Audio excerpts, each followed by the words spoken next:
বুঝলাম না আল্লাহ একটা ইম্পর্টেন্ট মানুষ, এটা চ্যাম্পিয়ন লোক আইসি রিসিভ করতে আমি তোমার একটা লোক আসে নাই, মেজাজটা কি দেওয়া লাগে। এটা কি আমি বুঝলাম না, মানুষের গুরুত্বই বোঝে না। ভাইয়া আপনি আসছেন? আসছি মানে আইয়া পুরানো হয়ে গেছে, একটু পরে হইলে পৌঁছে যাবো। হ্যাঁ তোমরা কি আমি বুঝলাম না, জিনিসটা বুঝলাম না। হ্যাঁ আমি বরিশাল তো এই কানাডা আইয়ে পড়তে পারলাম, আর তোমরা কানাডা থেকে এয়ারপোর্টে আইতে পারলাম না, কি সমস্যা কি তোমাদের? ভাইয়া আমরা আসলে আপনার জন্য ওই পাশের গেটে অপেক্ষা করছিলাম, আপনি ভুল করে হাঁটতে হাঁটতে কার পার্কিং এ চলে আসছেন। এই ভুল করবো কা? হ্যাঁ আমি কি ভুল করার মানুষ? আমি যদি ভুল করতাম তাহলে এতগুলো মেডেল আমার দেয়। ভাই আপনি মেডেল পাইছেন কি কারণে? মেডেল পাইছি কে এত অনেক কাহিনী, কে তোমার বলে না, মিতু বলে না। আমি ছোটকালের তো খেলাধুলা করি, ছোটকালের তো মেডেল পাই, ছোটকালের মেডেলগুলো ছোট ছোট লিগে আনি নেই, সব ধরনের খেলাধুলা করি আমি। কারণ এগুলো করি তো আপনার মাইয়ে কই মাইয়া মানে বুঝলাম না।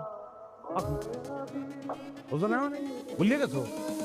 বরিশাল তখন ফোন দিয়ে কথা কইছি, কি কথা কইছিলাম না আমার লগে মাইয়ে তোমরা দেখে রাখবা, আমি আমু বিবাহ করবো চলে যাবো।